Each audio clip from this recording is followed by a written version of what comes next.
This program is sponsored by Bet's Gold Coin. Join us for family-friendly dining. Hello there, my name is Bob Orchard, and I'm coming to you from Old Town Mariposa and historic Mariposa Hotel. And I have with me today an old friend, well, not so old, Mr. VanWinkle. Yes, Bob, how you doing? I'm doing pretty good. And you drove all the way over here from the beautiful city of Waterford? Yes, sir. Today. Yep. To be on the Old Town Show. On the Old Town Show with you, Bob. Well, that's pretty on. I'm feeling pretty good about all this. So, Mike, we've got quite a story to tell, but I'm going to start out with maybe you telling us a little bit about yourself. Well, currently, right now, I'm the mayor of Waterford, first term, so it's not quite a year. But before that, I was on the council for 6 years before elected to the council, and that's kind of how we got to know each other through the political part of Waterford. Well, I don't like to think about it as political, but I was your technician, and you were the legislative body for the city of Waterford. But we were involved in some politics, and it was all good. It was all good. We did some pretty amazing things in Waterford, and now I just can't get away from you guys. No, you come back in a different form of life, I guess you could say there. Well, what is it exactly we're working on? The John Muir Trail that's tying us in with Coulterville and renaming the 132 highway to be the John Muir Highway. And that's a pretty big deal. That is a big deal, and it's moving forward pretty good. It's moving forward pretty good, Yeah. and by that you mean that it's achieving some recognition? It's gaining steam, is achieving the recognition out of the 9 cities in the Stanislaus County. All of them have passed resolutions to go ahead and approve the renaming of the John Muir Trail. The Stanislaus County Board of Supervisors have also done it, so we're on our way to... And the Mariposa County Board of the Supervisors. Mariposa County Board of Supervisors. And the next stop for this renaming process is the California Transportation Commission. That's correct. And we're working with Stan Cog to get that designation achieved. And this has some huge implications for the city of Waterford. It also has some implications. You know, the John Muir Highway in Mariposa County is Highway 132, but in Stanislaus County, this is all new, and that is firming up the linkage between Mariposa County and Stanislaus County, and creating some identity with that as a tourist route into Yosemite and the whole southern Motherlode region. Well, it would help. I mean, there's a lot of traffic that goes through Waterford because you've got the lakes and rivers and stuff on up to Yosemite. So renaming that and putting a new brand on it to help with the legacy of the John Muir Trail and keep history alive.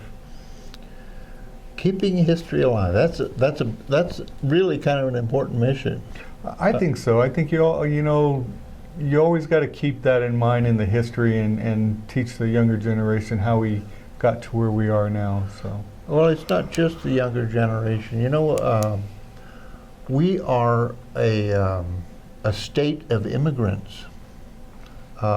Most people have been here for less than a generation in California. That's amazing. And they really don't understand our culture. They don't really have a good... And California history isn't something that is necessarily taught very extensively in our high school system. And so younger people and older people don't really have an opportunity to learn some of the history and culture. And we are sitting, Mariposa, Waterford, Coulterville, we're at the heart of this state's earliest days. The earliest days, going back to the gold rush, where how a lot of these towns were founded, and Waterford was part of that, getting to some of those places. And of course, John Muir came through Waterford, yes, on his way to Yosemite. Well, in close proximity to Waterford. Waterford wasn't really much of a village when John Muir was traveling around. Probably not back then. there was a crossing up the way, that a river crossing, Night Landing? Roberts Ferry. Roberts Ferry. Yes. Right. And of course we have LaGrange, the big city of LaGrange right up the road. Right, and that was a huge gold town that is on the way up to the Coulterville. You know, I'd like to talk a little bit about, you know, the cultural connections between our communities.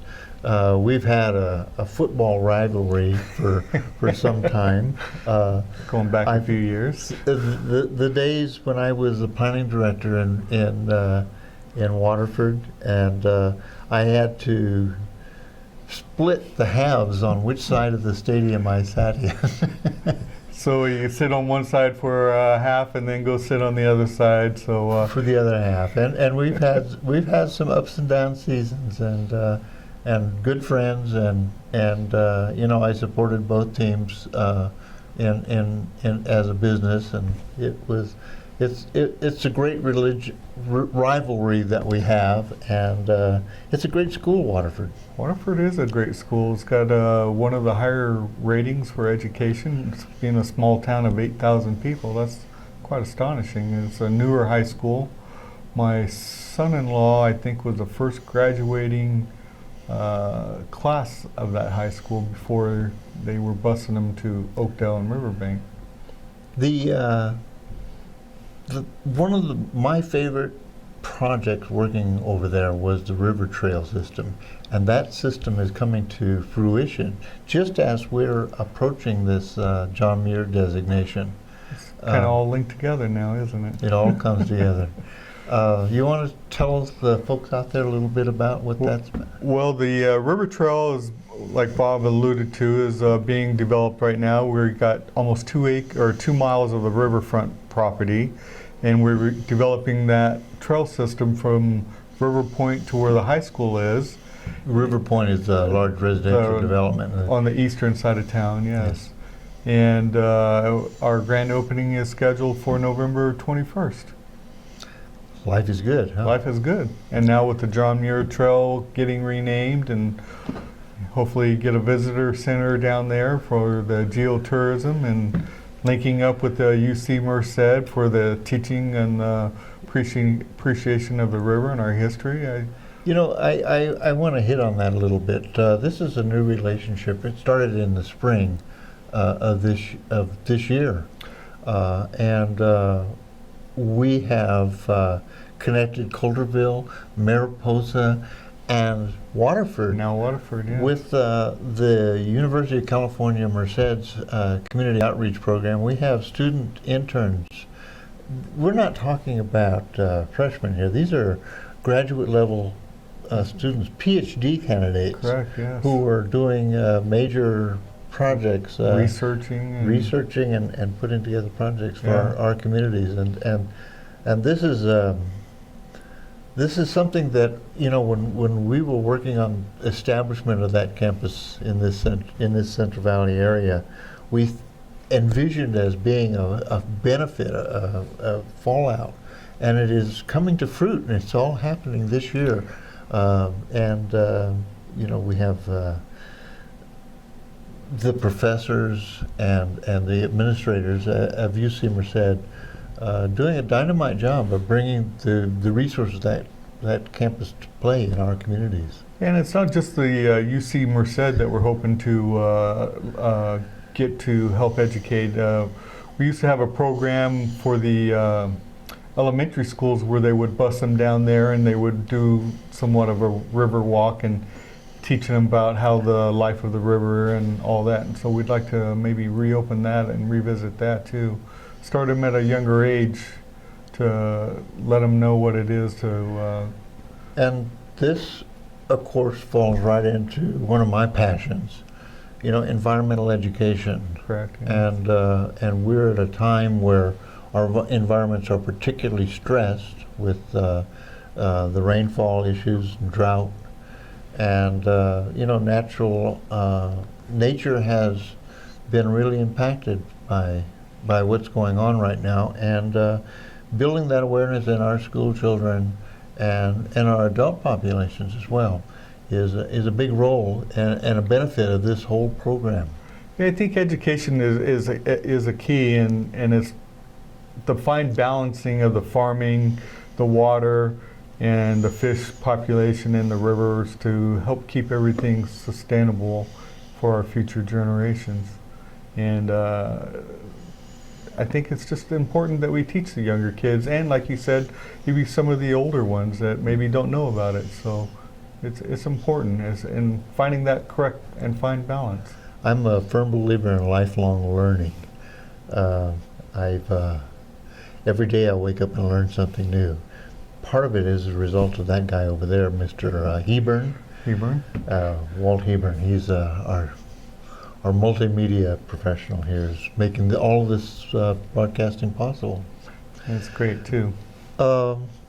Just so we are on the same page, I'm hoping that this interview and we can share this with the folks in Waterford, and we will of course post it in our network.